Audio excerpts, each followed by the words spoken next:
It's that time of the week. Let's talk to John Murray from the Westgate SuperBook. Facial hair is still growing extremely well, as you can tell. Still not connecting. Speaking of connecting, we may have some pretty big bombs tonight. Jake Paul, Mike Tyson. Yeah. I hear the SuperBook is showing it throughout the entire hotel. And tell me how this is like one of the most handled fights of the last 10 years. I like that segue between your facial hair and the Jake Paul, Mike Tyson fight. That's nice. It's very professional work. Huge betting on this fight. It's crazy. It's tonight on Netflix. We're going to show it all over the Westgate Las Vegas casino, not just in the sportsbook, all over the casino. This fight is out handling the UFC heavyweight title fight between John Jones and Stipe Miocic, which is tomorrow night at Madison Square Garden. I think this fight's doing 10 times the business that fight is doing. Now, I recognize most of the money on the Jones fight is going to come tomorrow, Saturday. I understand that. But I'm still amazed by how much money we read on Paul-Tyson. I'll get a text, hey, we just took another $30,000 on Paul. So what? We still need Paul to win. There's so much money on Mike Tyson. Awesome for business. I think it's kind of a silly fight. But people are excited about it. I'm looking forward. I can't lie. I want to see it. I want to see the spectacle myself.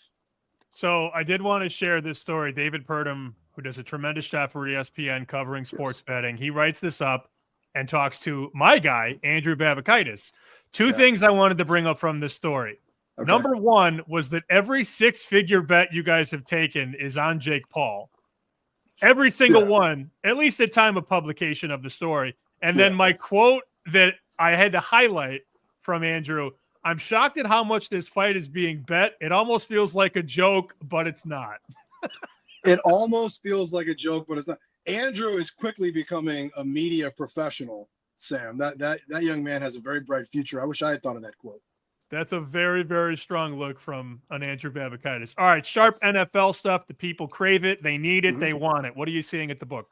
I got to say, your Bears, they play the Green Bay Packers on Sunday morning. They took Bears +6. Bears underachieved last week. Let's say that, Sam, in their loss to New England.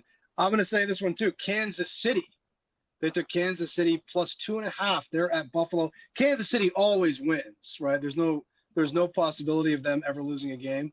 And I don't know if you can get to the window with this one, but they did take Jacksonville +14 at Detroit. Maybe this is a little bit of a letdown spot for Detroit after that great comeback win they had last Sunday night in spite of Jared Goff's 5 interceptions. I had the Bears last week, -6. Took it on the chin for this show to drop me to 7-3. Let me pull up the board. Super contest lines for week number 11. I went between 2, but I'm landing on, let's see, number 12, the Las Vegas Raiders at +7. I did bet Miami Monday night. Now Miami's a 7-point favorite. Give me the Raiders.